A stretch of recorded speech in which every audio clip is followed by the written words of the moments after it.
Hey everybody, Marcos Villegas here, being joined with Robert Garcia, the trainer of Abner Mars, who fights October 14th on Fox, going up against Andres Gutierrez, which he's defending his world title. And Robert, first off, you've done a really good job with Abner. Abner's been reinvigorated, and speaking with him, he says that he's improved a lot under your tutelage. When you taking him in and then getting him to this point, what do you think is like the biggest category of improvement where you've seen him really excel?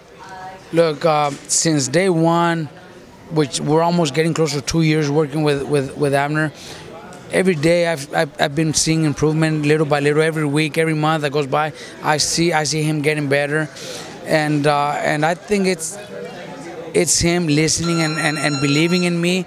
I think the Cuellar fight was the main reason for him to really believe in me.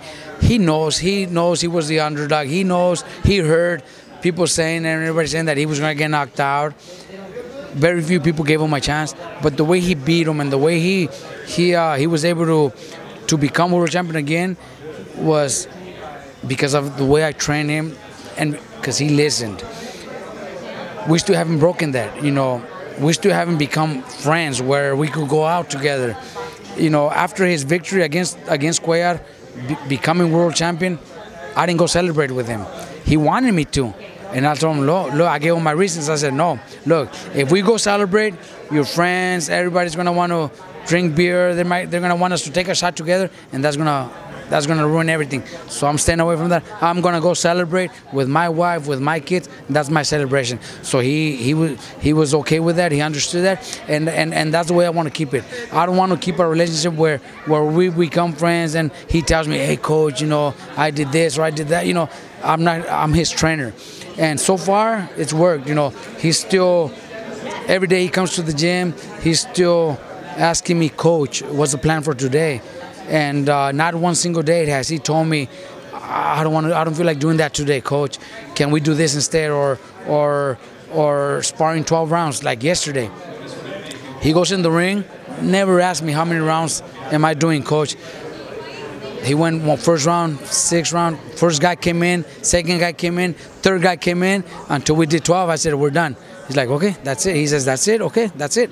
You know, he's not asking me how many rounds, how many more do we have. He's doing exactly what I'm telling him to do, and I think that's the reason. That's the reason. That's the reason. And I have that connection not only with Abner but with all of my fighters, you know, and that's why the team is successful. With you mentioning that, I would take it you learned from the experiences you had with the other fighters where I think maybe the lines got a little blurred too much, and you're applying it to that. And it gets me thinking, you know, how much did that have an effect with your relationship with Abner when you guys first started then? 100%. Look, that one fighter, Brandon Rios, it's exactly, you know, which I'm working with him again. But it's different now, though, on that end too. Look, we became really good friends. We were going out together. We were drinking together. We, you know, so that trainer-fighter relationship went out the window. He wouldn't respect me because of that. He wouldn't listen to me because he was just too comfortable. He saw you as a friend more than a trainer, like an authority figure. So that would never happen to me with any of my fighters again. And I have too many fighters, but that won't happen again. We have fun. We enjoy training camp. We joke around, but when it comes to training and serious work, we do it, and they listen to me. It's a hard thing to balance because I think, like, I see it sometimes with like parents and their kids too. Like, well, my parents were strict; they'd smack the shit out of me. But like, I saw, like, it's funny that like all my white friends, I saw them like they had that kind of relationship with their parents where like they kind of saw them as friends, and they would tell me at times like, dude, why do you let your dad talk to you that way? And I'm like, dude, I got no fucking choice. Like, that's how it is. I can't tell him like no, like, and stuff like that. So it's funny that you mentioned like that dynamic with the boxing side of things, like with a trainer and a fighter also. Because that's the way I grew up. You know, my father was very strict with us too, not only with me but with my brothers and my sisters. And until now, I'm 42. I'm 42 years old. I've never had a beer in front of my dad. I've never had because I still have that respect. I still don't want him to see me drinking. You know, I'm scared he's gonna smack you up. Huh? I'm still afraid that he finds out that I have some tattoos in my body. and I'm 42 years old. You know what I mean? It's just that respect. You know, that's the way we grew up. That's the way my father raised us. So I want to have that same relationship with my fighters, you know, where they respect me when it comes to work, and they're not going to be doing things they're not supposed to when they're in training. You know, when they go home, obviously I'm not their parents, I'm not their babysitters, so sometimes they do things that they're not supposed to. Sometimes they eat things they're not supposed to. But when it comes to training camp, they follow instructions. If he gets past Gutierrez Abner, they're saying the rematch with Leo Santa Cruz. The first fight that they had, he just went in after Leo. Didn't really box him. A lot of people felt that he would box Leo. So with that being said, what's different the second fight? Or will you make him box, and what else will he do different? Look, I was there for that fight, and it was just a great fight. It was a great fight. Abner went in there, fought his heart out, and pleased the crowd. People were happy. They walked out of the fight and enjoyed a great night of boxing. But I think Abner fought the wrong fight. I think Abner fighting Leo in a rematch, which should happen if we beat Gutierrez. You know, I don't want to look past Gutierrez because he's a young, hungry fighter that is getting a ton of opportunities. So he's going to try to come out and beat Abner. But if everything goes well, you know, he's going to fight different. Abner's going to fight different. Abner's is going to listen, and the results that I got with Cuellar, knowing that very few thought we could do it, that helped build up that confidence that Abner has when it comes to me. He came to me thinking I was going to maybe teach him how to be stronger and throw more punches inside, but I told him, no, I'm gonna teach you how to box, how to be smart. And at first he kind of questioned, you know, why, or you think we could do that? And the results were there with Cuellar. So now he believes even more now. So he's doing everything. We've been training for Santa Cruz for the past 5-6 months already. We were scheduled to fight Santa Cruz, and that's what we were ready for. You know, Santa Cruz and his team, they decided they needed a tune-up fight. We understand they have their reasons, but it's only going to give me 4, 5, 6 months more to prepare for Santa Cruz, which the fight should happen next year. So it only gives me more time to prepare for Santa Cruz. So I think things happen for a reason. If everything goes well against Gutierrez, we'll continue preparing for Santa Cruz. Switching topics now, I know your brother has been in the news a lot. First off, when is he going to come back? And second off, I guess who's he going to choose to fight? Because there's Cotto out there, there's Linares out there, there's a lot of fights that he can get right now. So what are you guys all thinking about in terms of that and his return? Look, right now Mikey's in a great position. Linares is there, but it's not there for December. We already talked, and Linares will be... It's not happening this year then? Not December. No, Linares... If Linares fight happens, it's going to be sometime in February or March. Okay. That's what we already talked about. Linares will be ready in late February or March.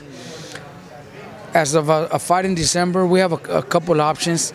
I think we're waiting the next couple of days for Cotto to make a decision. Yeah, because it's between Mikey and Lemieux. Cotto has other options, so it all depends what Cotto wants to do. You know, it's up to Cotto right now. If Cotto beats Mikey, then it's going to be against Mikey December 2nd.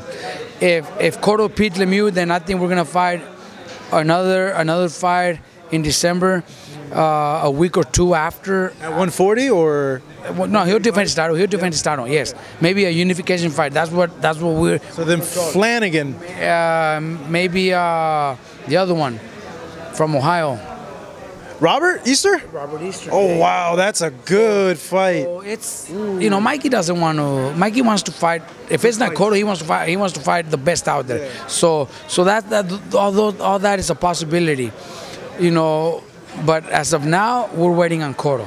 If Cotto says Mikey, then it's going to be a nice, I think, a pay-per-view fight. Man Square Garden. Yeah. It'll be huge. But what do you make on the weight differences between the two? Because Mikey will be moving up 2 weight classes, but when you look at Cotto, and we've all seen Cotto. Cotto's a small 54. He was a small 47 too. Yeah. So when I look at the size of the two, I don't really see that big of a size difference, to be honest. Cotto's as tall as Mikey, or maybe about the same, maybe a little bit smaller. I believe the reach. I think Mikey has 1 inch reach advantage against Cotto.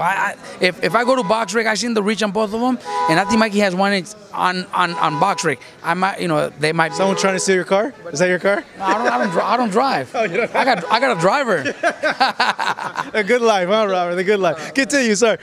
So it's not that we're gonna fight, one of those solid junior middleweights out there, It's a guy that's also been moving up in weight from 135 to 140, eventually now 154 pounder. So I like the fight. Mikey says he won't even ask for a catch weight. Mikey will let him come in at 154. Of course, Mikey's not going to come in at 154. Mikey will come in under 150, but Mikey, he wants to be fast. He wants to be light. Fight. Mike, if Cotto picks Mikey, then it's going to be against Cotto. What happens if they do fight? How do you see it playing out? It's a tough fight. We were talking about it with my dad yesterday, and my dad, Cotto's always been one of our favorite fighters. His skills, the way he fights is always, he's a hell of a fighter. So it won't be an easy fight. But Mikey wants those challenges. If it's not Cotto, then Mikey wants to fight Easter. Mikey wants to, you know what I mean? Mikey doesn't want, them to pick just an easy win, and I even told him, look, Mikey, if Cotto doesn't happen, but we know you're fighting Linares in early March, somewhere late February, early March, then we take a tune-up fight in December against a decent name, but some comfortable win for you. That way you prepare for Linares, and the fans won't. He doesn't like people talking shit. Oh, he's cherry picking. But if they know that fight is just a tune-up to fight Linares, then nobody will care who he's fighting. But I think he still wants the big fights. Yeah. He still wants to get a big name out there. So that's where we're at right now. I guess we're waiting on Cotto's decision, which should be in the next few days. If he fights Linares, how does that fight play out? Because speaking with a lot of people, they feel that Mikey has a lot of advantages in that fight, and they feel that he could be the favorite in a fight against Linares, given that Linares cuts real easily and he does get hurt. He's been shown to get vulnerable in a lot of his fights. That's the only two things, and actually they're big things, that people are talking about. His skin, and that he gets dropped pretty easy. But in boxing, anybody could get dropped. Mikey's been dropped twice. Linares gets up and fights. Linares' skills are pound for pound one of the best skilled fighters in boxing. He's skillful, so it wouldn't be an easy fight. I know Mikey would probably be the favorite, but it won't be that far. I think it's a very close fight. Linares is a hell of a fighter with tremendous skills, and the fight would be very interesting. Curious, what did you think about that fight he had with Luke? I thought he looked really good. I thought he won. To me, it should have been unanimous, but obviously not very, just like the scores were, 2 points, 3 points, but without that judge that gave it to Luke. I thought he won, but it was a great fight. Luke adjusted and came back and won some rounds. It was a hell of a fight. Linares fought great. Linares has skills, man. People are going to think you're Rick Ross because you're rolling it with the styrofoam cup, just drinking and stuff. It's not anything what you guys are thinking. It's Jamaica or fruit punch or something like that. Strawberry. Robert, thank you, man. I really appreciate it here with Robert Garcia, the trainer of his brother Mikey Garcia and Abner Mars. He will be in the corner of Mars' fight coming up October 15th on Fox as he takes on Andres Gutierrez.